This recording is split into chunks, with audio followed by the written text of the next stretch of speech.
Live from Cool Boys Central. You be the boss down there. I'm boss up here. Hold your dicks and rub your tits. You'll be ice cold. Here come the Cool Boys. Just a young boy. So cool. So cool. So cool. I see cool boys. What you got there, Felk? What you pouring? I'm pouring Jack Daniels and mixing it with Coke, which is a drink mentioned in Kingsman, the Golden Compass or Circle. What? Golden Compass is a different movie that no one saw. I saw it, and I it saw it literally too. the Golden Compass ends with literally like Daniel Craig's character with two children going like, "We're gonna have so many adventures." See you next movie book. And then nothing. My wife's read all the books. I think it's like The Subtle Knife or something like that, and I forget what the other one is. She said they're really good. They're great allegories about the Catholic Church being like terrible, I think. Being bad. Yeah. There were so many first movies made in 7-book series, like The Bridge to Terabithia. Can't wait to see the next one. Nope. Mr. Sunday did a whole episode where he talked just about failed franchises after the first film. It was pretty funny. And speaking of failed franchises of the first film, my drink is going to just be a coffee with some rum in it. Rum and coffee, huh? Not Irish liqueur or scotch or something like that? Fuck, man, I have actually Irish whiskey. It would have been so much smarter to use Irish whiskey for this. I like rum and coffee. Okay. I like a little rum in the coffee. Just a little bit. That's me. You hear that? That's me. Just stirring it up. Stir it up. Greetings, Cool Boy Nation, and welcome to a special installment of the Cool Boys podcast. Cool boys. I'm Felk. I'm Ballard. And I'm Nolan, and I've got 5 minutes, so I leave. I can't do a Nolan. I can't do a Nolan impression. His impersonation of me is just, I'm Felk, so. I think, isn't Nolan's impression this something like, hey guys, I'm Nolan. What's going on? He'll never listen to this episode, so we can say whatever we want. This episode, we will be discussing the Kingsman franchise. So we will forgo our Cool Boy updates and get right into Kingsman, the Golden Circle. Or it could have been the Golden Shower. Spoilers. Oh, yeah. Spoiler alert for both the Kingsman movies and any other movies we probably will mention. Probably James Bond related, I would imagine. Yes. Maybe Jason Bourne, not so much, maybe. Possibly X-Men First Class. Possibly Kick-Ass. Yeah. Maybe even Kick-Ass. Nicolas Cage dies in Kick-Ass. Aw, that's a really fucked up spoiler. Too bad you didn't watch it. It came out in 2009. Big Daddy, run, Angel. All right. I saw that with you, Corey, and Dorn, I believe. I love Kick-Ass. That's a great film. Only watched it that one time. Well, let's just get into it. It's time for Spoilers.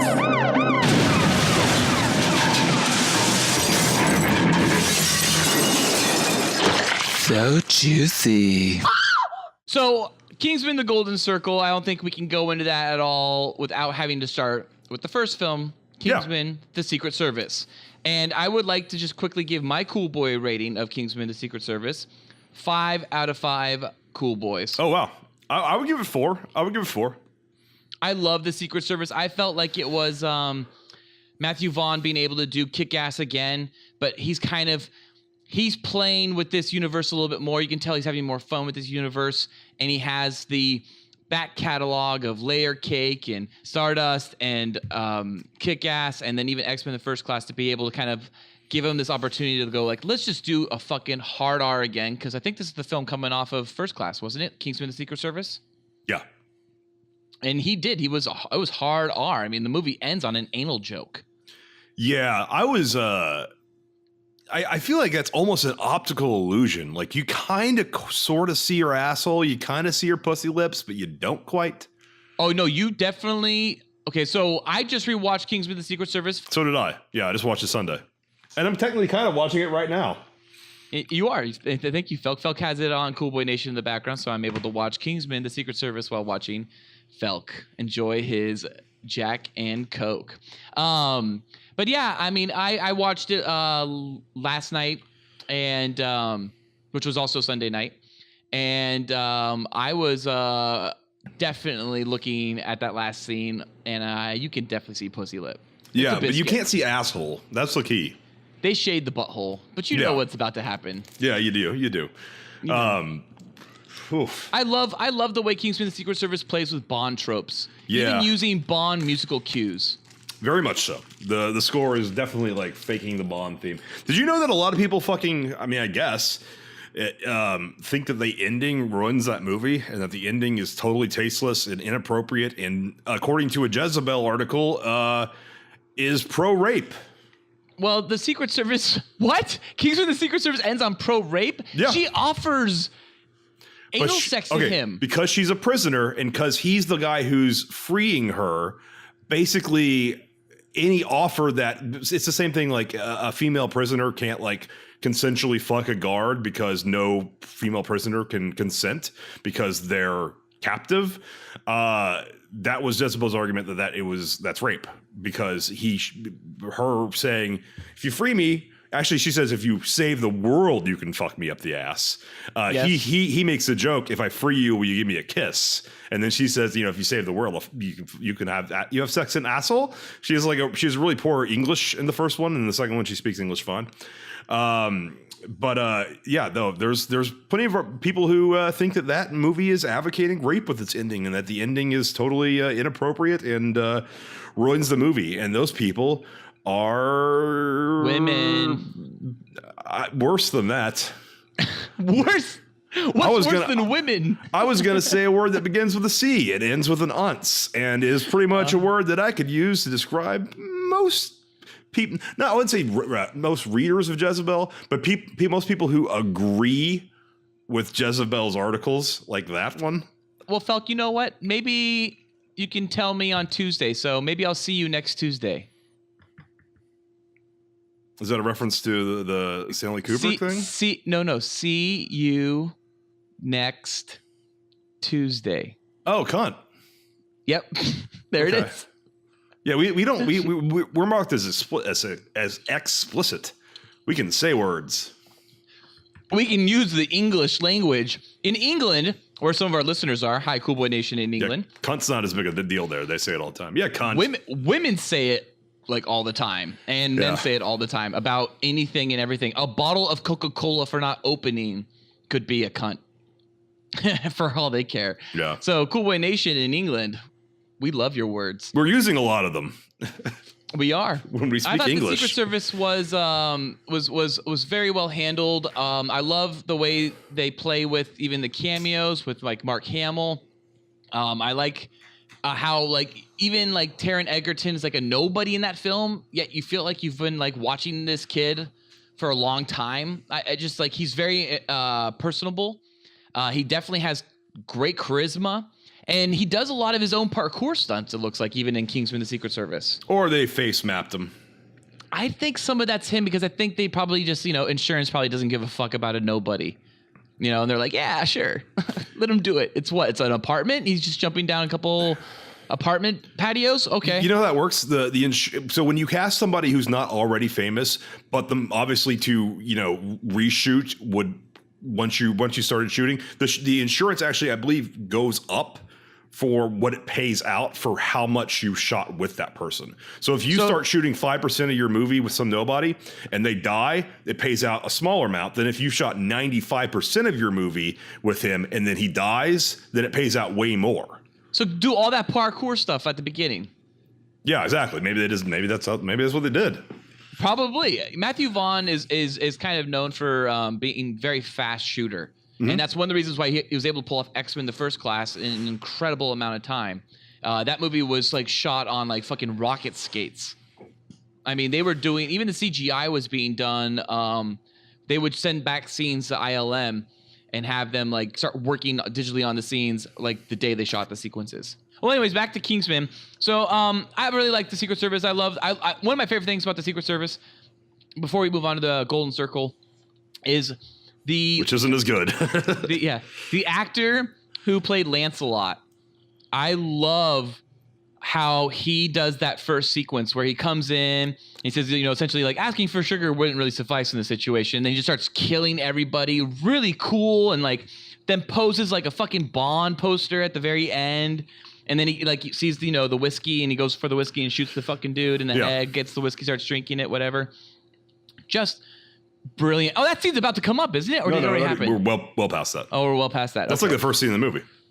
It's like the first scene, I think, after the credits. Yeah, it's the Argentinian like Alps or whatever the fuck. Anyways, I thought that like that actor like just totally embodied the role of Bond and like all Bond like knockoffs. I felt like I don't know that actor's name, unfortunately. And that actor, of course, was Jack Davenport, and he was just so fucking awesome as Lancelot. But I mean, really, other than that, and I mean, it's been talked to death, I'm sure, Kingsman, the Secret Service. But I really liked the way Sofia Boutella played that character Gazelle. I really liked her sexiness. Gazelle, right? Gazelle. Yeah, like the animal. Yeah, like the animal. Yeah. No, yeah, not Giselle or anything. Yeah. And then I liked Michael Caine's twist, of course, in the end as being the mole. That was great. Of course, Mark Strong was fantastic as Merlin. We can get into him more in Golden Circle. Samuel Jackson's lisp, I never got into though. I just couldn't get past the lisp. It was a good lisp. I don't know. It felt like, oh, let's try some acting today, Sammy. And then like he's like, I'll do something different with this character, and just didn't work for me. It didn't play right. That was an affectation he came up with during like the auditions or rehearsals or whatever. So I'm right. Matthew Vaughn okay. was, like, cool with it. Oh, I guess if Samuel Jackson kind of tells you what he wants to do, you're just going to be like, okay. Matthew Vaughn's a big producer, director, but I mean, I guess no one's that big to tell Sammy what. And I would say the only additional thing about Kingsman, which of course we can lead into Kingsman, the Golden Circle, is Colin Firth is a fucking badass as a spy. He definitely plays against type in the Secret Service. I remember reviews saying like, move over Liam Neeson, Colin Firth's the new action star. And he's great. He is great. I think a lot of it is face mapping. Especially in like the church. For Colin sequence. Firth? Yeah, definitely. On Colin Firth, yeah.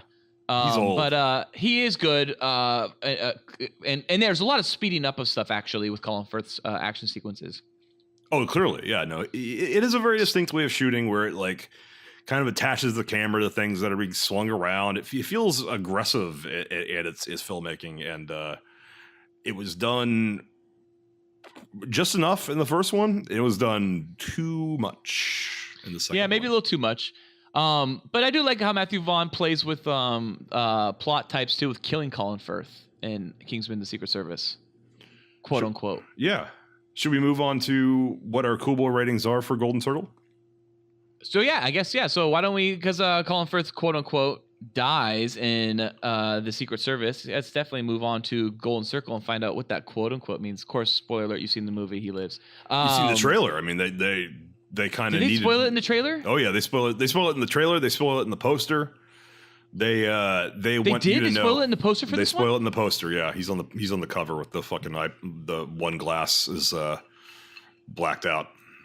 I remember a poster that looked like it was like teasing his return, and that's about it. I kind of stayed away from any promotional stuff for this film. It just I didn't need it. I wasn't like addicted like to Marvel stuff or DC stuff or Star Wars stuff. I'm like, I gotta know what was released. So I kind of appreciate that. Does Ray have a new haircut? Exactly. Yeah, she does, whatever. I think Red Letter Media made a joke about it. Like she has one less ponytail. I gotta grab something. Okay. What is Felt grabbing? Dick? Cock? Oh, I'm looking up the poster right now. Yeah, he's like just standing to the left of Eggsy, and he's got the eye patch on. So yeah, it's totally just spoiled right there. Okay, well, not much of a spoiler, I guess. Anyways, well, let's move on to the Golden Circle. So Kingsman: The Golden Circle, Kingsman 2: The Golden Circle. Yeah. I give it 4 out of 5. Cool boys. Wow. I could go as like, I guess we do decimals, right? I give it 2. I would give it 3.5. I guess out of 5. I give it 2. Maybe I'll round it up to 2.5, but yeah, just because for me it's not a 4, but it's not a 3. Yeah. Well, I don't really want to get too negative right off the bat because I don't think that's where my negatives lie within the film. But I guess, Felk, why don't you explain your 2 real quick? No. The reason for my 2 is kind of tied to the overall. It just didn't work this time. I kind of felt like the villain didn't have a plan that was made sense. The movie didn't seem to so a lot of criticism for the first one was that it had conservative, not US conservative, but British Tory conservative bent to it. This one's it had a like jokingly like blowing up Obama's head and stuff, like things that like you wouldn't expect a movie to do. I never really saw that. I kind of saw the movie as relatively apolitical. This one, it got a little more into it, dealing with like the war on drugs. The plot is that the villain is a drug dealer who is holding the world ransom to legalize all drugs. And the movie can't seem to really make up its mind about whether or not that's good or bad. Okay, well, so that does get into later when we talk about the villains. Yeah. And kind of the plot of the film. So, well, I definitely see your criticism for sure. I wouldn't say that's where my criticisms lie. We'll get into those also later. But if I touch upon it, what really knocked it down for me from a 5 to a 4, or sorry, from a 5 to well, I guess every movie for me starts at a 5 boy essentially, and then I just kind of tick away. What made it a 3.5 for me was really the pacing in between acts 2 and 3. The movie started to really feel like a 2.5 hour film. It's like 2 hours and 20 minutes or 21 minutes. Is there post credits? I skipped out. I didn't stay around, honestly. So I just finished the movie about an hour ago. Yeah. And Felk, you finished the movie about what, like 4 hours ago? Yeah, just about. So yeah, I mean, we're fresh. We're pretty fresh in our heads right now. Just going through the motions of the film. I love Matthew Vaughn. I love everything he's done. I think Stardust is probably his weakest film. I haven't seen that. It's the only one I haven't seen. It's just probably his weakest film, but at the same time, it's very Princess Bridey. Mark Strong is great in it. A lot of that characters are great in it. What's her name? Homeland girl, Kate something. Kate, My So-Called Life, or whatever her name is. She's great in it. Wait, what movie? Oh, yeah. The chick from T3. What's her name? Claire Danes. Claire Danes, yeah. Claire Danes. Kate. I was like, whatever. She's great in it as she plays star. Kate in T3. Oh, is that what it is? Yeah, okay. she plays Kate Connor. And then who else? De Niro's okay in it. Catherine Brewster. Mark Strong's great in it, and the lead in it is pretty good. I can't remember who the lead is. It's like some random guy today. If you looked at it, you'd be like, "Isn't the lead Daredevil? Isn't the lead new Daredevil?" Oh yeah, I think it is Charlie Cox. Yeah. Yeah, Charlie Cox is the lead. That's right. And Sienna Miller is like his love interest, but not his love interest. It's just the whole thing, whatever. But that, like I said, that's his weakest film. But for me, I thought just the pacing was really kind of just a little off for Kingsman. I'll get into that more because I don't want to get into too much of that just yet. But kind of starting off the movie does jump right into it. So the Kingsman, let's just go over who the Kingsmen were in this film at least. There's Taron Egerton. He played Eggsy again as Galahad. And then Mark Strong was Merlin, and Michael Gambon was Arthur this time. And then Roxy was Lancelot. Oh my God, dude. Roxy is so fucking hot. Yeah, she's on the screen right now on the right. Yeah, she is hot. She's so fucking hot. She doesn't have much to do in the first one, and she has way less to do in this one. Yeah, well, because they quote unquote kill her off. Now, I don't think she's actually dead. I think that's a character they saved for the next movie.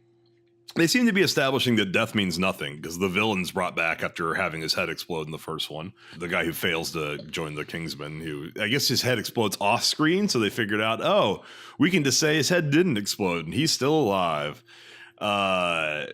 They killed off. So one of the things is that if they knew they were going to do a franchise, they never would have killed off. God, why am I blanking on his name? Colin Firth. Colin Firth. And because they did that, they, let's just figure out a way to bring them back into this movie. But spoilers, they kill off Mark Strong and they possibly kill off Roxy in this one. Both the characters people really like. So it's like, were you trying to make good on the fact that you're bringing back people that you probably shouldn't have killed off in the first one? I don't know why they killed off Mark Strong in it. Now, Roxy, you see her jump essentially out of frame, which is the classic Hollywood way to be like, maybe the character's alive. She jumps off her bed, and then it cuts to the exterior of the entire building exploding. But she's Lancelot, right? She could figure out a way to get out of that building. It's an Uncharted mission you've played a million times. Right? I thought I was waiting for her to pop in. I was waiting for her to pop back in. Yeah, me too. Like, I'm still alive. I was hoping during the fight sequence at the end at the headquarters, the villain's headquarters in like Cambodia. Yep. I thought she was going to show up then. Yep. At some point, and like be like, I'm still alive and I'm Roxy and I'm so fucking hot. But I liked how Michael Gambon was Arthur. That was Michael dumb Gambon. Too. Okay, so killing off Michael Caine, having him revealed to be bad in the first one, and then they kill him off. I was like, he's Michael Caine. Don't you want to keep him? So this one, it's Michael Gambon is now like the new guy. He's cool. You know, he was Harry Potter wizard guy. He was in Layer Cake. Yeah. So it's like, okay, so they got an actor cool enough to replace Michael. Oh, and he's dead. He's dead too. Yeah, and they just blew him up. He was clearly blown away. Yeah. And Mark Strong, when he steps off the landmine, he's clearly killed as well. Pretty sure. I do have to say though, for me, then, like, who we're left with, at least from the start of the film, is just Eggsy, right? And like, this guy, it's like Taron Egerton is great as Eggsy. Taron who? Like, yeah. What else has he been in? What else has he been in? I know I've seen him as a gay somebody in the background of some other movie. I think it was Legend with Tom Hardy. I think he was one of Tom Hardy's gay friends. One of the twins' gay boyfriend. He looks like 10 years older in this movie. It's really weird. It is, and the movie does like acknowledge that years have gone by. No, it's 1 year later. It's 1 year later. Is it 1 year later? It's 1 year. Yeah. No, okay. Well, then they do make reference that he's had a lot of missions since. When they do the flashback to the Westboro Baptist Church thing, it says 1 year. Oh, that's right. Ago. It says 1 year earlier. Yep. That's right. Wait. So then that kind of fucks with all the technology in the movie, right? Yeah. It shouldn't have been, well, I guess they can say it's advanced because it's spy stuff. Even though in the last film they said that all the Wi-Fi and iPad and iPhone stuff is finally caught up. See, I like that line where he's like, what he points to like cell phones and like, what's new with them? And he's like, nothing. That technology is caught up to the spy world. And I look at my iPhone 7 and I'm like, neat. So yeah, whatever. Roxy's not. I don't think Roxy's dead. But I love that at least Eggsy is dating the Swedish princess that he anally raped, quote unquote. Thank you, Jezebel. Yeah. So I guess that's their way of That's their way of retconning that it wasn't just a one-time rape of a woman in peril. That it actually was a sort of a happy relationship, and they get married at the end of this one. I kind of felt like that was unnecessary. I get why they did it because I did not realize until this movie was coming out how much backlash there was from specifically. I never heard any of this shit. Yeah, no, it was. I mean, did you read any reviews for this movie? Because every single one that I've read from like a Salon or a Vox or a Jezebel or whatever, or AV Club has to fucking complain about blowing up Obama in the first one and the anal rape at the end of it, which they are pretty much unanimous. Not okay. I mean, and obviously because they're calling it rape, not okay. It's not rape. It's totally consensual. It's totally whimsical and fun. So do you think that he would have been dating the Swedish princess in the Golden Circle had he not had the previous film not encountered so much controversy? No way. It would have been a James Bond thing where it's a different girl this time. I kind of liked it that he was dating her. And that she even like essentially kind of offered the anal sex again if he were to save the world. That actress looks way older than they're playing her to be too. It's weird. It is a little weird. Well, see, the thing is, in the first film, I didn't think of her as too old for the role she was playing because I thought, that's just the princess. She's like a 35-year-old princess. Exactly. But this one in implies this, she's this film, they something. really aged her down to like 25. Yeah. She's like supposed to be 10 years younger in this movie. Yeah, that was kind of weird. Did you notice that that Elton John essentially offers Colin Firth anal sex? Yes. He says if you save the world, you can get a backstage pass. Yes. And he blows his I love kiss. Elton John in this movie. One of my laugh out loud moments, my LOLs, was definitely Elton John cowering outside of the Poppy's diner, looking like a fucking like little Cambodian monkey, just sitting there like his little knees all the way up to his chest, his little hands like next to his knees, just like kind of having like this nervous breakdown. I thought Elton John was great in this movie. I loved Elton. Except I didn't like the Elton music they picked. There was Saturday Night's All Right for Fighting, briefly Rocket Man. I think that's it, right? And I thought there was one more. I can't remember. There might be. I thought The Bitch Is Back was going to come in there, but it never did, I don't think. I did like that Poppy wanted him to play other people's music. Yeah. So essentially, when the Kingsmen end up losing all the Kingsmen, they have to go and turn to the Statesmen. And they do that by going and drinking a bottle of Statesman whiskey, and they uncover the clue in the back of the bottle, and they go to Kentucky, and they go to the Statesman distillery, and they encounter the Statesman. The first Statesman they encounter is Agent Tequila, and that, of course, is... What's his name? Channing Tatum. Channing Tatum. I like Channing Tatum. I thought he played a good Kentuckian. It was a glorified. Well, he's from Louisiana, I think. I don't know. He's from the South somewhere.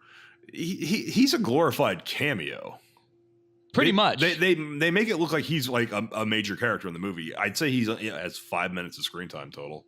Yes, he is absolutely a glorified cameo. He's a plot point. It's a bait and switch there. So a little bit. Obviously, if you can't tell by our accents, we are American, and as an American, I was excited to see an American version of this shit and see where something that was basically a play on the Roger Moore goofy campy James Bond stuff, how that would, what the American version of that would look like. And they went really hard on the cowboy concept, which is weird because Kentucky's not really where cowboys are.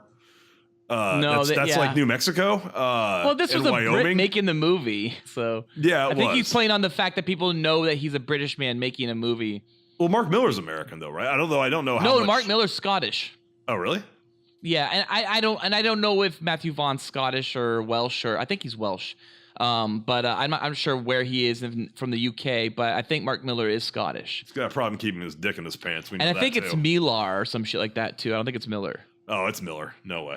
I'm not saying. No, I really do think it's pronounced like I'm Millar not or some saying shit Mark like that. Millar. Mark Millar. Yeah. Well, I like. Shouldn't have Channing Tatum been whiskey and the other guy, Pedro Pascal, been tequila? I feel like that was a way of not having like the Black Ranger be the black guy, the Yellow Ranger be the Asian girl. I don't know. Oh, maybe it was a direct reference to that, actually. Not to like Power Rangers, but maybe it was a direct reference to like, watch, we're going to purposefully give them the opposite just to like, not have all you fucking PC fucking, queens on top of us. Oh, they're on it anyways. They hate this movie. Well, Ginger Ale, I liked Halle Berry, of course, being in it, but it was like, Halle Berry, no girls on display. So it's just like, Halle, what are you doing to me? No girls in display? What does that mean? Her titties were just all buttoned up behind a blouse that was buttoned to her neck with a fucking bow tie on or some shit. Oh yeah, no, she was like the least sexy thing in the world. You don't bring in Halle Berry to be mousy. I mean, I don't find her that attractive. I know you do. I find her so fucking hot and sexy, but you don't bring her in to be mousy. She's past her prime though. No. Halle is like still good. Salma is still good. Rachel Weisz is still good. Speaking of the Mummy. Yeah. Hint for next week or the next episode. Yeah, that'll be closer than that. But besides Ginger Ale, the next statesman you meet is and Ginger Ale, by the way, she's just cool when she's like Merlin, right? So she's just their Q, and she does a fine enough job as Q. I liked it. I thought the the gel pack thing they had was pretty cool to protect from the head wounds, and I liked how she was able to respond to the Kentucky church attack. Because they were only 11 minutes away. And I almost wonder, Felk, if that's the reason they chose Kentucky in the end to answer the plot point of being able to save Harry. Like, had that scene, the church scene taking place in a different location and not Kentucky, would they still had been in Kentucky? Did they specify in the first one that actually was in Kentucky? They do. They do? They actually, yeah, they did. It says Kentucky. Yeah. I guess that. I mean, Kentucky bourbon. Maybe it just kind of worked out. They could have said it a little bit further away, and it still would have. You could have done Tennessee. Yeah, because there's no time limit on reviving people who have been shot in the head. They just made that crap up. That technology does not exist. Yeah, but it feels right when you like think it through. You're like, yeah, you better get on that head wound real fast. That dude's dead, right? Yeah. Like that's how you, as an audience member, you're just like, of course. Yeah, you want to get to it quickly. And then Champagne, I thought is the next statesman we met, and that's of course Jeff Bridges. And I love how he's like, I like Champagne because you're like, okay, Champagne is the boss, but then he's like, call me Champ or whatever the fuck. And you're like, oh yeah, Champ. There you go. That's the American equivalency right there, Champ. Like he's the boss. His name's Champ. I love that. I was very underwhelmed by the Statesman as a whole. All that stuff, they didn't really have anything to do with the plot. When we established that we were going to the United States, and we were going to do the Statesman, I thought we were going to be sitting there for a while, and like our whole second act was going to be like learning the Statesman and essentially becoming like new recruits to the Statesman and learning through their training and their recruiting process. I thought that's how the film was going to play out, kind of similar to the first act of Kingsman: Secret Service. That was not obviously what happened. Because what ends up happening is you find out very quickly that there's Agent Whiskey, who's Pedro Pascal. Yeah. And then they have also Harry. They have the original Galahad. They have Colin Firth. He's alive, missing an eye. There's a shot in the trailer that has it's from the end fight that I was able to decipher just from its trailer and go, are we supposed to know he's bad? Is he bad? Or am I misinterpreting Whiskey? Pedro Pascal. See, I don't know either. Okay, I didn't see the shot in the trailer that you're talking about. It's him like throwing the whip around Eggsy. So I was like, what the fuck? So yeah, that was whoever made the trailer apparently was like, did not give a shit, because I kind of knew that going in. And as soon as they implied it, I mean, just the way the movie was made, I thought it was kind of like, as soon as Colin Firth's like, I think he's working against us, it's like, oh yeah, well, what, they're going to have it end up being that he's wrong? No, that's going to be the idea that he really is still there. His brain's still working fine. So that was revealed so early on, and then they drew it out to the very end. I did not like any of that. Why couldn't they have had a good statesman working with them the whole time? Give us an Americans something, because we need it right now.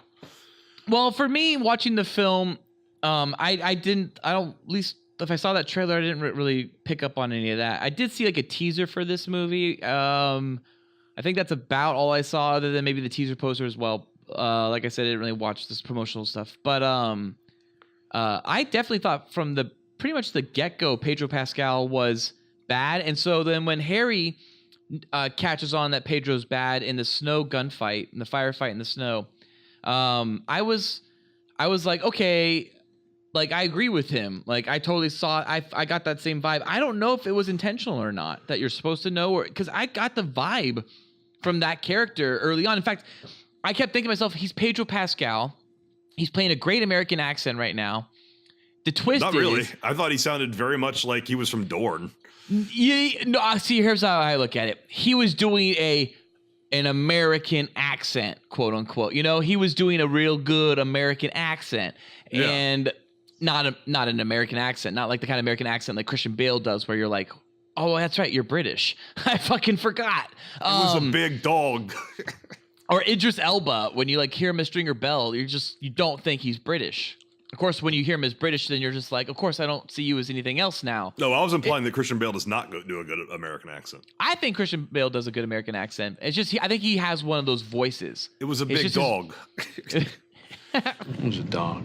Huh? It was a big dog. It was a big dog. That's more what it was. It's Dark Knight.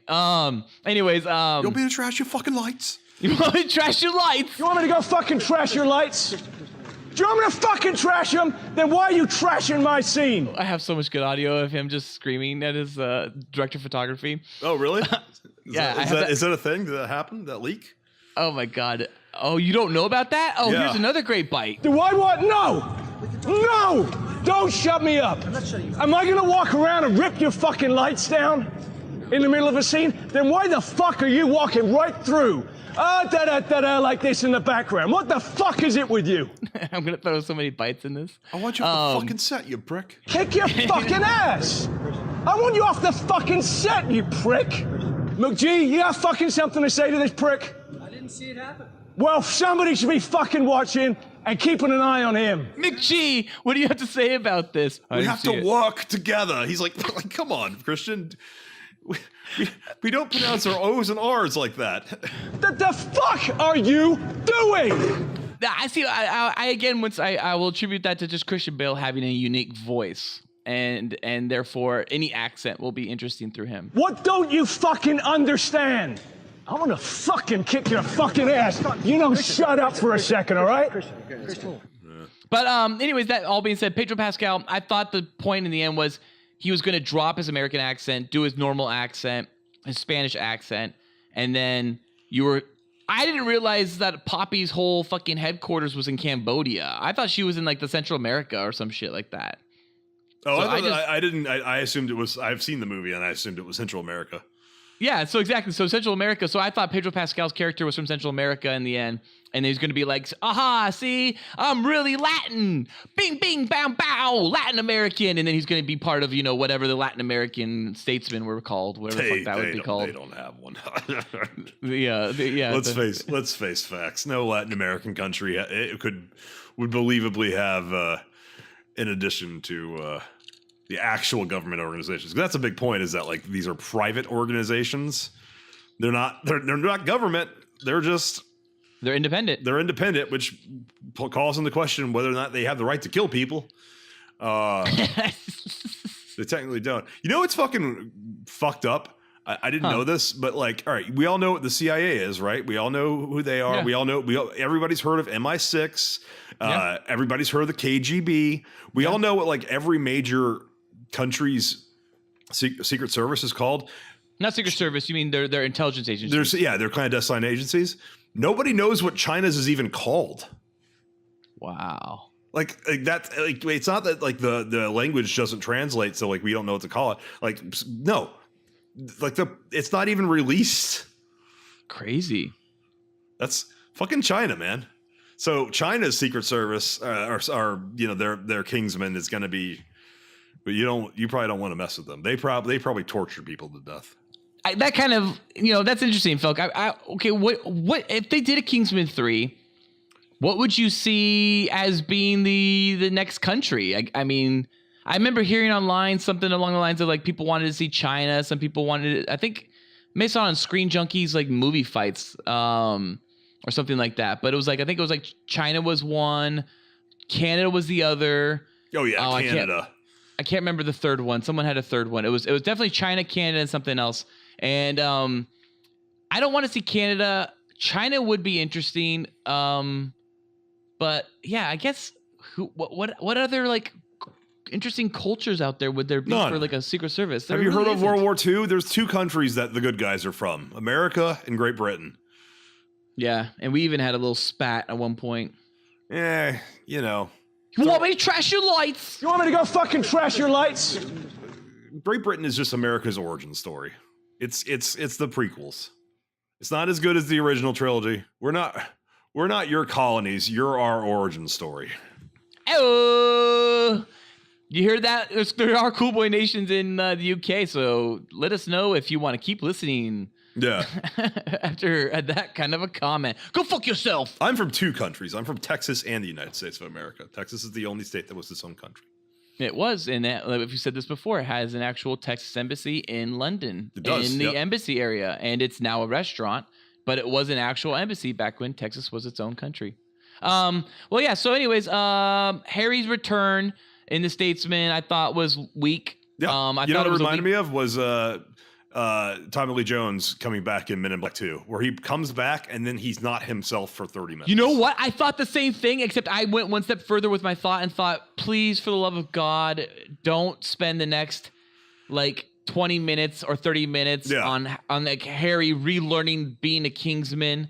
I was happy that when he did figure it out, it was just a snap, like a switch, and it was just like on and off, and he was Kingsman again, essentially. They still pulled the, like, is he functioning properly crap for, like, another 20?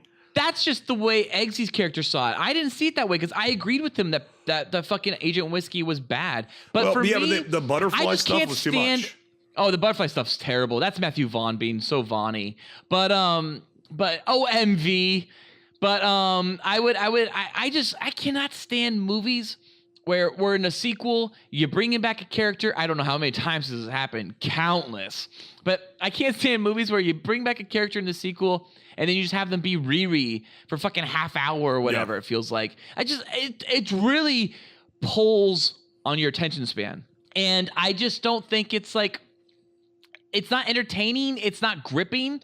I'm not here to watch Regarding Henry. You know what I mean? Yeah. God, like, I'm not here to watch fucking this. Does. Yeah, and it was so lame watching Colin Firth play like this 16-year-old version or 18-year-old version of himself, all Riri and stuff. It was annoying. That for me, that's when it immediately went from 5 to 4. Yeah. Right there. Like that was a big part of it. Or maybe at least 5 to 4.5. But what knocked me down all the way to 3.5, and that's where I will sit. I will sit at 3.5 out of 5 cool boys. It's the pace between acts 2 and 3, and it's because once they shoot Pedro Pascal's character in the head, Agent Whiskey, during the firefight, the movie drags. Yeah. All the way to the ending, and it drags at least to the last action set pieces where they after Mark Strong essentially dies, after Mark Strong commits suicide. That's when the movie picks up for me again. Otherwise, it did drag throughout all that. When everybody in the world is dying from the blue rash, #blue rash, That was dumb too. But way too much of the social media look, people have the blue rash stuff. It's like, Snapchatting themselves. You established that. All right. The threat of everyone dying is established well enough. What's not established well enough, nor works, is the president being bad and not caring. That was dumb. I loved that. Really? I was laughing. That was my other LOL. Was anytime Bruce Greenwood was like, "Oh my God, I did it!" Like I fought the war on drugs and I won.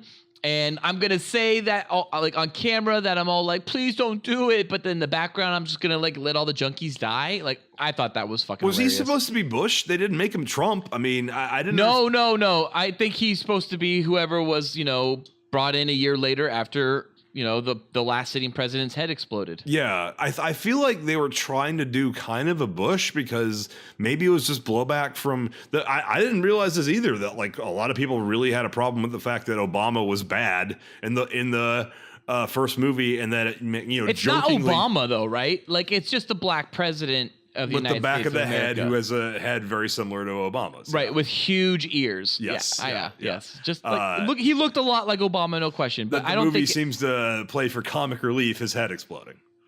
Yeah, and there is a royal family of Sweden, and that does exist. Like but like I just kind of thought these were like all caricatures, and I do think that he probably stayed away from that because this time, get your shit together, Sweden. Come on. the prime minister was fucking hilarious in the first film. Yeah, I love that guy. He's such a bad guy, but he's so great. He's so good. He's so fucking. I love this great shit-eating smile. He blows up too. But yeah, let's get into the villains then of this film, of the Golden Circle. One of the villains, by the way, is from the first film. That's Charlie. He's back. He's got a great new look. He's practically a thinner British Chris Evans. And he has a great Bond villain accessory. He's a perfect sidekick accessory. He's got the arm. He's got that metal arm. What's the name of the bad guy from Deadpool? The actor? Ed Screen? I assume they're just made in factories, like shaved head, thin British guys who are just like, they just ooze villain. Because he seems like he's just a knockoff of that That's guy. the point, though, right? I think that's the point with Charlie in this film. Is he's supposed to look like that. Like, he's supposed to have this new look because he doesn't look anything like his character from the last film. No. His last character is, like, debonair, suave, fucking British elite. And in this film, he is like stereotypical British bad guy. I mean, he's like ripped out of the pages of Uncharted. I mean, that's how I saw him as pretty much. Oh, the douchebag from the start of Uncharted 2? Yes, exactly. It's like, come on, Nate, I'm not going to betray you in 5 minutes. But then he does. Yeah, that guy, yeah. Oh man, Uncharted. We have so much to say on Uncharted. We really should do our own episode on Uncharted. And then of course he ends up working for Poppy, and Poppy is Julianne Moore. She knew exactly what movie she was in, and she had no lisp. I loved her. I thought she was great. That's what you meant. I loved the way she lived through her rules unquestionably. She was playing Martha Stewart, living through right? her I mean, rules. that's basically the character is this a drug dealer, Martha Stewart. Practically, except more vicious and vile and cyber. You don't know Martha Stewart. Inclined, I guess. Yeah, I don't think Martha would have like guard dogs, like robotic cyber fucking guard dogs. The technology doesn't exist yet. Cyborgs. Nor did it really exist in the world of the first Kingsman. So it was very weird that there were cyborgs in this one, or not cyborgs, just robots. Fully robots. Yeah, I've got it on now, and like, there's nothing in this movie that implies that like that technology is there in the world. It's very weird. It's very the jump. That's like the Bond trope for that character, right? Kind of, I guess. Really, robots.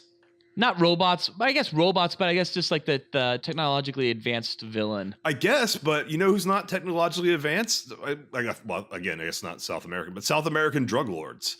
They're driving around in like 1980s fucking Toyota like Tacomas and stuff. Exactly, and this is Cambodia. Have you seen? Yeah, well, even Cambodia. I mean, no. Cambodia has all kinds of 1950s retro nostalgia just hanging out. I assume that's sarcasm. I think I've seen photos of what MS-13 looks like. They don't look like Julianne Moore. No, way hotter. I don't find Julianne Moore hot. Oh, I do. See, for me, Boogie Nights, I'm not attracted to her character at all. Firebush? All I want is Roller Girl. Oh yeah. No. Heather Graham is much hotter than Julianne Moore in that movie. Watch God, what's the name of the movie she did with Amanda Seyfried? Chloe, I think the name of it is. Yeah, Chloe. Yeah, she has a lesbian scene with her. Oh yeah, no, that's some. I've seen the scene, not the movie. Young and mature going at it. It's a good R-rated material. It's like the movie itself is very forgettable. It was a couple of nipple licks, right, and then some pantomiming of eating a pussy. Right? Yeah, it's. I mean, certainly I'd like to see the footage. Oh, I'd like to see the raw footage. You know what was pretty hot though in Boogie Nights when she looks at fucking Mark Wahlberg's character and she's Dirk or whatever and she's just like, come inside me. You're just like, what? Boogie Nights is a good movie. Boogie Nights is a fantastic I don't remember movie. anything about that movie except Amanda Seyfried and naked in the scene with Julianne Moore, and that's just one of those movies like Under the Skin where it's just like, dude, just release the fucking unedited footage that we want to see. Don't release the movie. Stop pretending it's a fucking movie. I don't want to see your goddamn movie. I want to see the parts I want to see of the movie, and you have 10 times as much footage as you actually put in the movie. Oh my God. Can you imagine all the shit of Under the Skin that is not on the screen that he recorded of Scarlett? Yeah, exactly. She looks so good in that movie. And she's like, I mean, Nolan probably won't appreciate this, but she's a little thick in that movie. I like that she's a little thick in that movie. I disagree. I was surprised he even put Kate Upton on his list because there's plenty of mostly gay guys in fashion who, like the guy from Victoria's Secret who shit on her. It was like, she looks like a footballer's girlfriend or something. It's like she's too fat, basically, too big tits. It's like that's because you're gay and you don't know what men actually want. Most men, they like a little bit of thickness. I watched Lucy with Corey and he said a comment that made me just LOL, laugh out loud, because it's when she's waking up in t-shirt and he's like, perfect amount of belly fat. Perfect. LOL for sure. I love it. Corey said that? Yeah, I was just like, yep, that is correct. You want a little bit. Corey, I hope you're listening to this. I hope you saw Kingsman as well. I don't know if he will. I'll get a hold of him. But she was in perfect shape for this. We're a little off track here. Need more dong. Cool boys. Who's Bruce? Bruce Greenwood Well, Bruce Greenwood was the president of the United States in the film, but you know what? He also played JFK in 13 Days, and he played a great JFK. Was okay, JFK. He's a good Captain Pike. Yes, he's a great Captain Pike. Yes, he was very good on the I love USA his original character. series Nowhere Man. Yeah. I don't. Bruce Greenwood is he's a great actor. I like every Bruce time I Greenwood see a lot. him, I think he's the dad from Seventh Heaven, and I remember, oh yeah, that guy's not going to work again. So it's gotta be that Bruce guy. Greenwood. Yeah, The guy that guy from from It's Seventh Always Heaven. Sunny. Didn't he turn out to be like a pedo? Yeah, he said some things and did some things, and no, he's not getting work anymore. Do you think he touched Jessica Biel?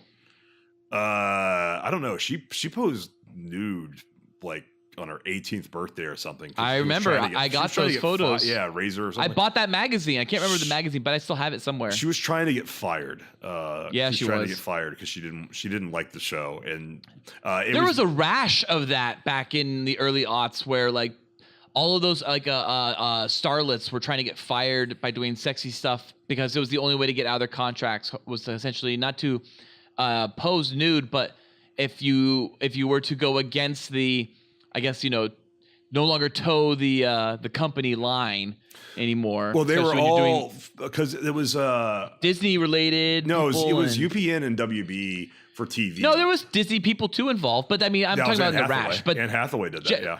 Yeah, but Jessica Biel, with Havoc. Yeah. But Jessica Biel was It was London, because she was getting offered and like, was also the Gear magazine spread, and and like she was trying to get out of that WB contract for sure. yeah, because basically they were getting like high paying jobs for stuff that would be like, you're playing the sexy something, and she'd be like, the TV show would be like, nope, can't do it. We on our contract we can say what you can and can't be in. So they try to get fired. It's the only way to get out.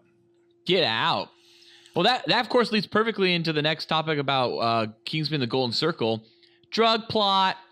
So, what'd you think about this drug plot? Okay.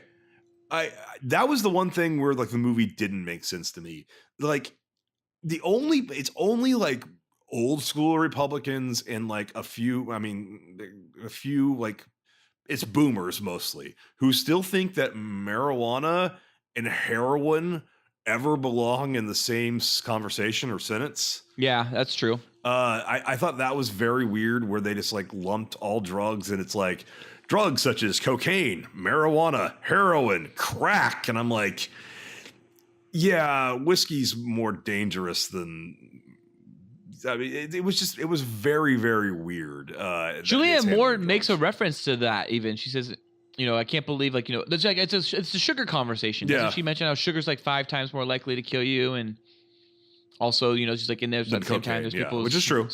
Smoke, the tobacco and the alcohol and all that shit. Yeah. And that's the thing is that like of all the last movie, the villain was trying to kill, I don't know, like 70-80% of the world and only let, rich people who had gotten his microchip survive. That's a bad guy. That's very obvious. And of course, Samuel L. Jackson character, of course, he was an environmentalist and like believed in like, climate change and all that stuff. So that's another thing that people knocked the first one for was daring to criticize that. Oh, daring to crit. Oh, really? Okay. Well, yeah. I mean, I really do like Samuel Jackson's character, his motives, because it's for me. It was when I first saw a Batman the Animated Series episode with Ra's al Ghul. Poison Ivy. Oh, Ra's al Ghul. No, with Ra's al Ghul when he wanted to remake the world with Lazarus pits all over the world, have them overflow and wipe out humanity, but allow the Earth to regrow. And I remember as a kid seeing that on like 4:30 on an afternoon after school, and being like, I resonate with that. Yeah. Like I was like, I'm like, that's a villain. That was the first time I think I saw a villain that wasn't like the cackling Joker. Like I had obviously seen other villains, but I mean, that was the first time I saw a villain. I went, I get it. Like I remember clicking for me and going, I get why you're a villain and it's actually good. Yeah. You have he's good a very motives. Good villain in that he basically has the same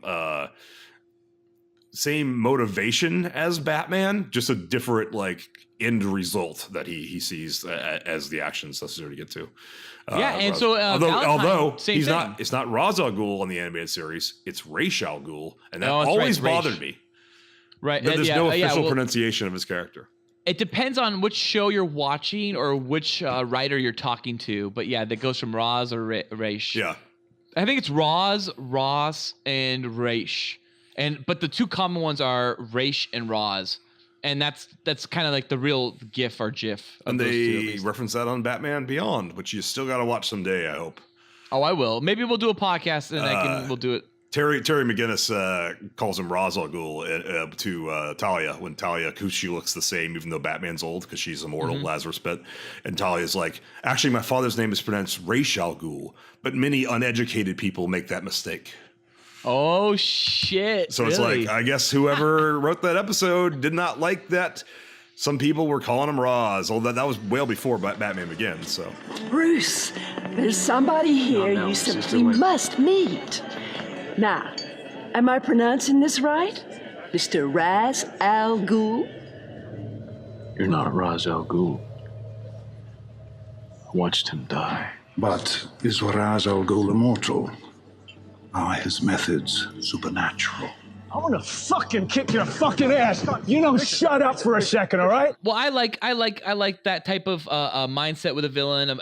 Not just only a villain that's like, you're like, oh, he believes in it, so that's why he's a great villain. But like when it's actually like something that's like, oh, that's actually like kind of genius and important. And I think what Valentine refers to it in Kingsman Secret Service is the choline, right? Don't they call it a choline in that movie? yes. Like, But I mean, look, I'm a libertarian. That was my problem with this movie is that just do it. Like of all the things villains have wanted in Bond films and even the last movie, which is world domination, destroying a huge chunk of the population, this villain's goal was to get all drugs legalized that I kind of fundamentally think probably should be legalized, and should the war on drugs, quote unquote, should probably end. So it was kind of like, even though what the Kingsmen were trying to do, which was to get the antidote to everybody, that was something she was like, she did all that infrastructure to deliver it. It's implied that those are her drones delivering the drugs at the end. It's like, just do it. They needed to have a scene where she like says like, and then secretly I'll kill them all anyways, and then I'll be in charge. Like that never happened. So I was like, is all she really trying to do is just legalize all drugs to make money?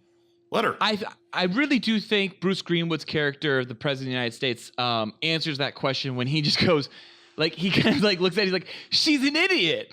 I can like, I win here. Like, I thought he was almost calling out how stupid her villainous plot was. I thought the idea in this movie was a dumb plot. And that's what makes it, that was the humor in it. I think it was supposed to be more humorous than it was about clever or sympathetic. And I just thought that's kind of, the movie called it out as that even. But I did like about the plot that it was an original world at risk stakes type of plot. Like it wasn't name any other spy genre, action movie genre, techno thriller genre, you name it, right? You like where it ends with the whole world is at risk of being destroyed, the population is at risk of being destroyed, and it's because of drugs. Like that was, to me, I thought was like they figured a good niche, like an interesting like corner in that market to kind of go down. But in the end, as the movie points out on its own, it's idiotic. It's an idiotic villain plot. The only movie where James Bond fights a drug lord is the one you haven't seen, License to Kill.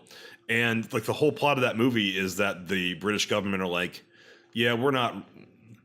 This is America's problem and South America's problem. We don't really care. We're not going to kill this guy. Bond is that a war on drugs movie? No, it's sort of. The Felix Leiter works for the DEA, and he gets like mutilated by the drug lord because he's investigating them. And Bond goes on a personal revenge mission to deal with the drug lord, only because of revenge. And like the whole thing is that like his government is telling him, yeah, we're not wasting resources on a drug lord.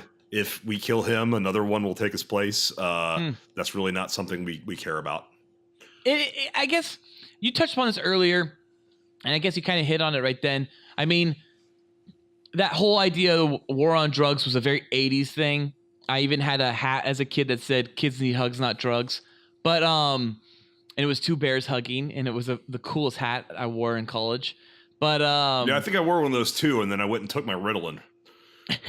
Yeah, exactly. Yeah, but yeah, I just thought it was an interesting way of handling it this time. It was drug related, and it was a drug dealer who was essentially killing off her own market, but going to supply the market, holding the world at ransom just to make more money because she wasn't legit, and that was because of the war on drugs. You know what I mean? Like, it wasn't. I guess yeah, it's not really well thought out, but it is totally original. So I guess original's not necessarily a good thing in this situation. Yeah, I thought it just didn't work, and I didn't like what they did with the president. I didn't think that worked either. And this is all the stuff where like they're putting him in, like all the people who've been affected by the. She's poisoning the drugs. That's the whole idea, and that they're putting all the people who've been poisoned in the drugs in like cages in a stadium. It's like that was intense. Huh? I think people would notice that. No, they were doing. I think that those stadiums were supposed to be in like another part of the world because it sounded like at one point he had other heads of state doing the same thing with him. It looks like I may be wrong, but I thought that was the Louisville skyline in the background. I guess for me, just like. When all that was going on, once the drug plot went into effect, I did find the movie to kind of slow down. This whole, is Pedro Pascal's Agent Whiskey bad or good? For me, at least, I'm not so sure that was the intention, but at least for me, I felt like that whole sequence was just kind of slow. I felt like then like them realizing they have to fly to Cambodia was slow. It almost felt like they should never had done the sequence where they went to the snow and done the ski lift sequence and then gone to Cambodia. Those all should have been tied into one locale. Yeah. I did like, though, seeing the Italian Alps and seeing that ski lift sequence. That was a fun sequence. It reminded me a lot of On Her Majesty's Secret Service. Thought so, yeah. Didn't it look like the exact same hotel from that movie? It did. That was very reminiscent of that. I could have sworn it was the exact hotel. When they're stuck in the ski lift, like all that was like spy movies are about, you're the spy's in a tough situation, shit's going bad, and they use their spy skills to survive. And in that, it was like in a full like 3-minute sequence where just kind of luck. Yeah, it was what saved them. They just kind of lucked out. I guess that's the difference in this era we live in now, is that with all the CGI and all this like access, you're to like making the movie however you want to make the movie. You don't have to have those moments where they actually have to think out something logical. They can just be like, let's have this huge action sequence. But I like Matthew Vaughn's action sequences. I think for the most part, they're fairly original action sequences. And he's able to get this kind of interesting, like, interpretation of how a scene should play out. And it's very much like in vein with like Guy Ritchie, and people like that. And like Quentin Tarantino, where you don't expect it, or even Peter Jackson, where you don't expect their type of action sequence. I'm really excited to see Baby Driver because I want to see Edgar Wright's action sequences because he hasn't had a chance to ever do that. And I hear that he does a great job with Baby Driver. And it's really interesting to see these eclectic kind of art house directors and do those things. I don't know if Matthew Vaughn's really art house, but he doesn't make classic blockbusters. He very much likes to throw his own twist on a blockbuster. I guess X-Men's the closest he's gotten to like just making a movie. And he's even talked recently about how he wishes he never made First Class, not because he didn't enjoy the movie. I wonder if that's kind of code for I didn't enjoy making the movie. But he said it was mainly because it was not his world, it was not his sandbox, it was Bryan Singer's sandbox, it was Bryan Singer's universe, and he wanted to work in his own universe and create his own universe and then play in it. And that's what the Kingsman is for him. It's the first time. Kind of fucking ignores Bryan Singer's movies, so. He does, but he even calls First Class Bryan Singer's film.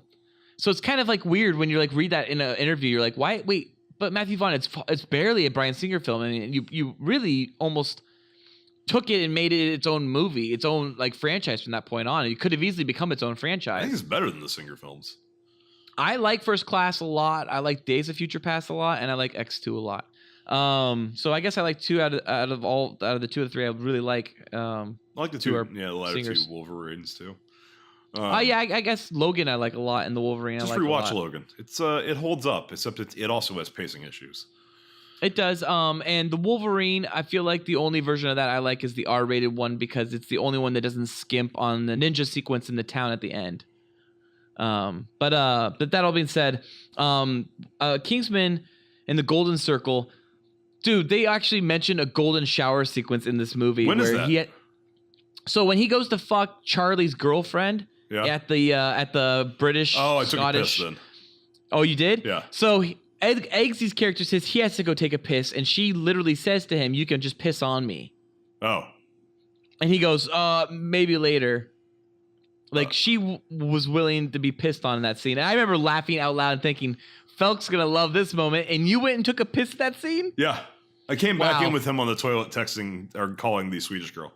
Yeah. So that's how he got out of that room. By the way, so he's talking to his girlfriend on FaceTime through curtains, maybe 15 feet away is this woman. Yeah. How does she not hear any of this conversation? Oh, Hollywood scenes. Yeah. So, that was, I don't think that was a Jezebel article. I think it was a different one. Vox, Salon, they're all pretty much the same thing. They hate that whole sequence. Apparently also, if you're a spy and you have to fuck a girl to do spy stuff, that's also rape. Rape through deception is a big, thing where if you tell it like, you don't know me, I'm a big Google guy, but you don't actually work at Google. Or maybe you just are a low-level person at Google. That's rape, because maybe she's only fucking you because of that.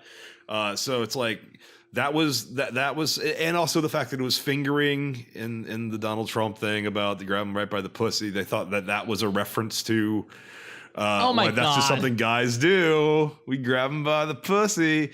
So it's like, there was a lot of like, whining and oversensitivity going into this movie. So like I really wanted to like it because it's like, oh man, it's just an old-fashioned, Bond gets the girls and fingers the chicks and all that stuff movie, but none of it really worked, including that scene. I thought that was I love it when he's fingering her and like Matthew Vaughn does this really over the top fingering sequence. Yeah.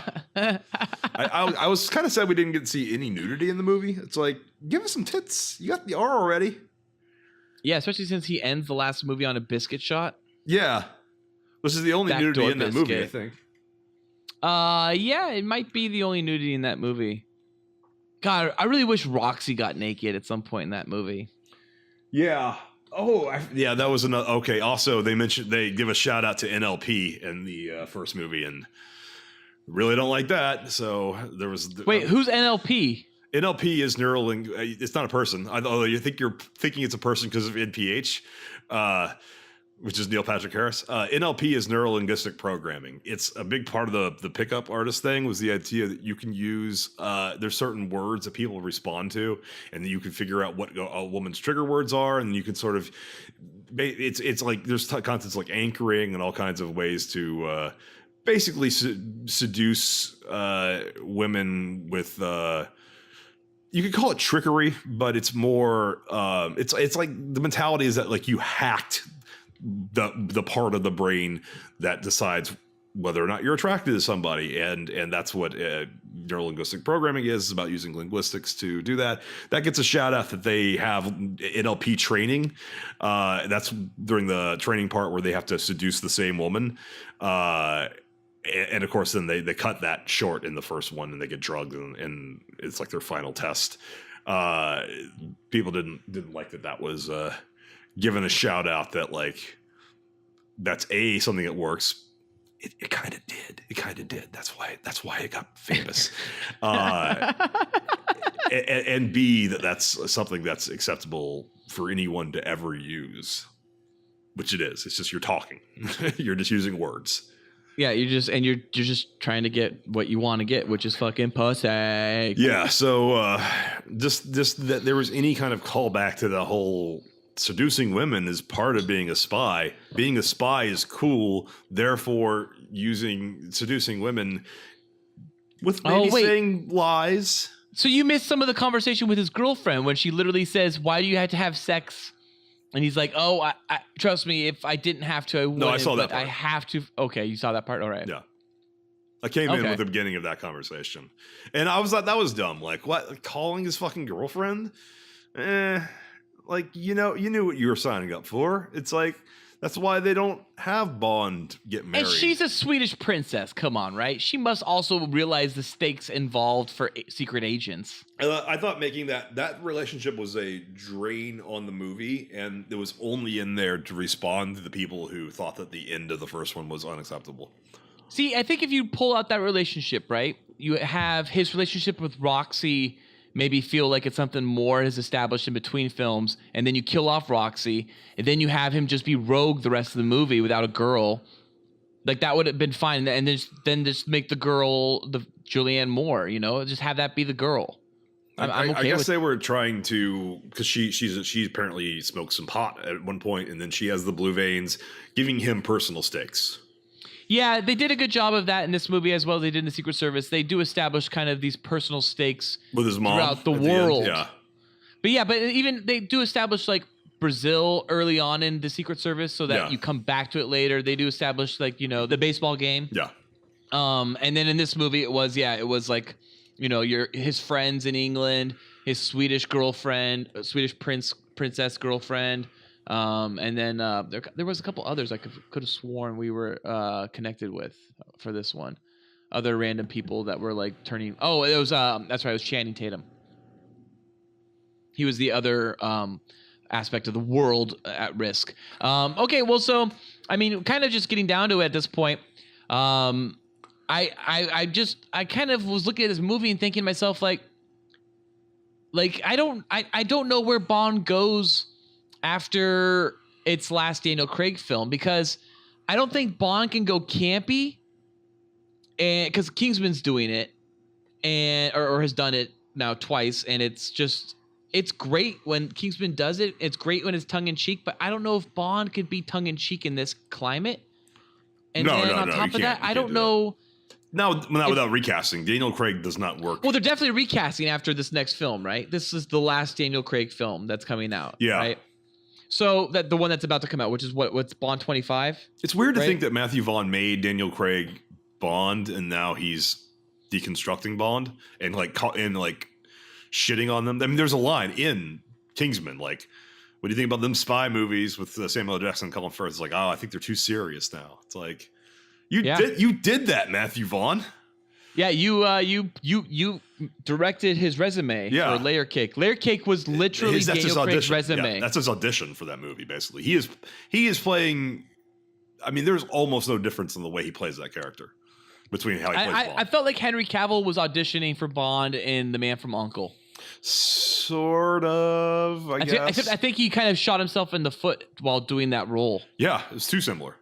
It's too similar because like Layer Cake was him just being a pill popper dealer, right? Yeah, he's a drug dealer. He's a cocaine dealer. Was it cocaine or was it pills? It's some kind of powder drug because they show them splitting it and mixing it in the opening. Oh god, I love Layer Cake. I love the sequence where Duran Duran's Ordinary World plays when Daniel Craig and his friend go to visit the dude in the cafe, and then this friend who ended up going to jail because of this guy they visit in the cafe ends up beating the fuck out of this guy in the cafe, and Daniel Craig just stands behind him like, "What are you doing?" And he pours hot tea all over him. Oh, dude, in the Ordinary World goes in and out of like audible focus, like the high end's there, but there's no low end, and then it switches when like you get like the guy gets kicked in the head, switches to like all of a sudden there being like no high end on the audio and all low end. And then just the way it pounds back and forth between the hits and the edits, it's really fucking captivating. Layer Cake's an incredible first film. I can't believe Matthew Vaughn pulled that off as his first film. It's clearly him working with Guy Ritchie for Lock, Stock, and Two Smoking Barrels and Snatch. And, I think that may have been it. There may have been one more after that. But nonetheless, I think it was working with Guy Ritchie that really taught Matthew Vaughn a lot. And then he just went and soared all on his own. But yeah, I don't know where Bond can go after Daniel Craig with the Kingsman being out there, especially since come on, there's going to be a Kingsman 3. Unless this one tanks. Unless this one. I think it did really well. It made 97 million its opening weekend worldwide, and it 39 million domestic. That's United pretty States. good, I guess. Yeah, for a film that's like R, yeah, not bad. I thought the action was great. I thought the acting was great, and I thought it was a fun movie. I don't know if it's worth rushing out to see in theaters. I'd say definitely worth renting. I don't know if it's buy worthy. I'll probably buy it, but I don't know if it's buy worthy. Bisexual. 3.5 cool boys. There was too much of the hamburger grinding people up in the meat. Yeah, I don't know. For me, I don't really want to see long pig. You know what I mean? Like, well, okay, and that's it was red like beef. No, it would be pink like pork.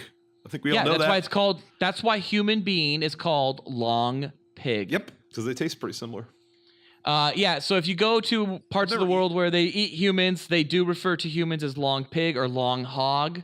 And that's just because we are long compared to a pig, and our skin is roughly the same texture, and our meat's is roughly the same texture as pig. I have never eaten human, but I have eaten pig. Pig is delicious.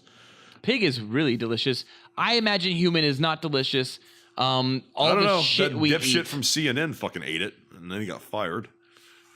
Yeah, there was this other guy that talked about it too, but he won't talk about it as if he ate it, but he's really knowledgeable on it. It's that bald guy on like the Food Network show. And he travels the world eating random shit. I'll have to look up his name. I thought Anthony Bourdain has implied that he's eaten human. Yeah, Andrew Zimmern, he referred to it as long pig on like Conan or some shit. And that's how I found out that human being's called long pig. And he goes, and he said he's been offered it. Cool Boy Nation, don't eat people. Yeah, don't eat people. Unless you're eating pussy. Yeah, or I guess dick. Or ass. But yeah, cannibalism isn't right, Cool Boy Nation. And those are definitely not CBAs right there. Cool Boy antics. Fabulous cool boy antics, such as cannibalism. So anything else that you kind of saw from the movie that you want to mention or talk about, I guess, at all? No. I think let's get into final tidbits. We just did. Colin Firth gets to anally fuck Elton John. Did we decide we went over that? What? Yep, we talked about that. Yep. Yeah. Well, I think he has the option. Better than Bond now? No. We talked about that too. Yeah. Kingsman 3. Did we talk about whether or not there's gonna be a Kingsman 3? There will be. We did. We talked about it twice. We said we think there will be, and we said maybe China. We didn't do a quick cool boy ranking of all films and franchise. Oh yeah, that really doesn't belong in this one, does it? I would rank Kingsman: The Secret Service as the better film, and this one not as good.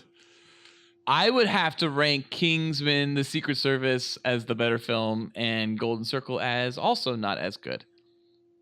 But you know what? I get giddy whenever I see the Marv logo at the beginning of a movie because I know I am getting a Matthew Vaughn movie. Yeah, that logo sucks. A colorblind test as your logo. So basically, let's just make a logo that only 90% of people can even see. I like it. Matthew Vaughn is very, very. Do you realize that 10% of people, by statistics, can't see that logo? Yes, my older brother is one of those people that cannot see that logo. Well, that's dumb. And Cool Boy Nation Steve might not be able to see that logo as well. He just sees a patch of like circles. Yeah. That's fucking stupid. Marv. Yeah. Oh, Matthew Vaughn can't see the fucking logo. He's colorblind. He's partially colorblind. Oh, that's awesome. He made a logo he can't even see. Yeah. Okay. That's the joke. Because Nicholas Winding Refn is also partially colorblind. No, wow, he does great color correction, or he has a great colorist. Well, no, that's why his movies are all fucking like neon colors, because that's the ones he can see. I love that. Oh, awesome. So he doesn't bother with like green or red. He has to deal with like purple and fucking like blue. Neon blue, yeah. Yeah. Lots of purples and pinks and blues in his films. Yeah. Lots of reds in his films too. Well, purple red, but like straight red looks the same as green. Bronson has got straight red in it, and Only God Forgives has some straight red sequences too, like straight red. Yeah, but it's like a bathed neon, in red. But it's like a specific neon red. It's like there was a certain red you can't see, I think, if you're colorblind. But that's why he does it. Maybe that's why he picked that one. Until now. I didn't know that either, but maybe that's why Nicholas Winding Refn has picked that, because he also does straight red in Valhalla Rising. He does straight red. Oh, dude, so that's interesting as fuck. Maybe he's picking that color red in Bronson, Valhalla Rising, and in Only God Forgives because he can't see it, and he just knows that it must, like, maybe it looks cool to him, but the rest of us it looks, because if you see Valhalla Rising, the main character constantly sees the future, but he only sees it in red, like fucking red. I have to be at least something, because I'm looking at color blindness tests and like, yeah, I can only see like half of them. Oh, see, I'm not colorblind. I can see all the colors. Fucking bullshit. I'm like Pocahontas, big guy. And you'll never hear the wolf cry to the blue corn moon. For whether we are white or copper skinned, we need to sing with all the voices of the mountain. Need to paint with all the colors of the wind. I'm gonna fucking kick your fucking ass. You don't shut up for a second, all right? What a great movie. 3.5 boys. 2 boys. Kingsman, The Golden Circle. Go see it. Yeah, not as good as the last one. Definitely not a... Men in Black 2 was the level of that. Although that movie's such a redo of the first one, this one was unique and different, but not really. None of the new stuff was good. I kind of want to see a Kingsman 3, but at the same time, I don't want Matthew Vaughn to do any more sequels. I like that guy to stay original and just keep doing original shit. Yeah. But that's just me. I never saw Kick-Ass 2. He produced it, and I hear it's not good. No, and he even feels horrible about starting that quote-unquote sandbox, that quote-unquote universe, that quote-unquote quote-unquote. He even felt like that was a mistake to let Jeff Wadlow do that movie, because he forced somebody to have to do his style, and he thinks that's what hindered the film, on top of the fact that it wasn't a good movie. So yeah, I think Matthew Vaughn feels like he owes Jeff Wadlow for that, and then I think he also feels like he owes 20th Century Fox because Fantastic Four was a total shitstorm, and he wants to like redo Fantastic Four. I just let it go. Fantastic Four is that you can't make a good Fantastic Four movie. Yeah, get out while you're good. Get out now. Give it back to Marvel. Let Marvel use them as background characters in their MCU. Yeah, exactly. All right. Well, I think that brings us to a close. I'll go ahead and read. New episodes of the Cool Boys Podcast come out every Tuesday. Be sure to follow us on Twitter at Cool Boys Podcast and on Facebook as the Cool Boys Podcast. You can email us at thecoolboyspodcast@gmail.com. Be sure to like and subscribe to us on YouTube. You can find us on YouTube by searching for the Cool Boys Podcast. You can rate and review us on iTunes as the Cool Boys Podcast. And if you'd like, you can donate to us on Patreon and receive additional episodes of Cool Boys After Dark and a Cool Boy shout out on our normal episodes that air every Monday. You can find the Cool Boys Patreon at patreon.com/coolboyspodcast. Ooh, very cool. And yeah, of course, there's always that money. So give us that money so we can hit that goal, because that goal means another goal. Yeah. And it means more money. It Feed does. me. Feed me, Seymour. All right. Thank you for listening. Stay cool, Cool Boy Nation. Stay gay. Until next time, it's Biases from Felk. It's Biases from Ballard. Ooh, we're bringing it back. You are outstanding American boy. You've excelled in all things. I pump while I dump. Oh, yeah. So cool. Oh, yeah. So cool.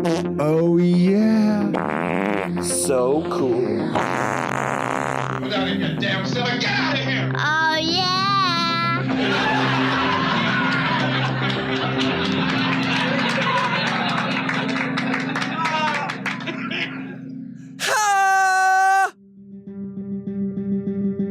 This episode of the Cool Boys podcast was brought to you by... Did we establish who won the wine bottle challenge? Which is something you say every time you win a wine bottle challenge. Oh, really? About 20 minutes after it's been well established that you won it. Is it really? I've only edited 4 episodes of the Cool Boys podcast. You've done the wine bottle challenge on half of them. Really? It does not make it easy to edit the last 30 minutes of that episode. I'm gonna fucking kick your fucking ass. You don't shut up for a second, all right? Get some Cool boys.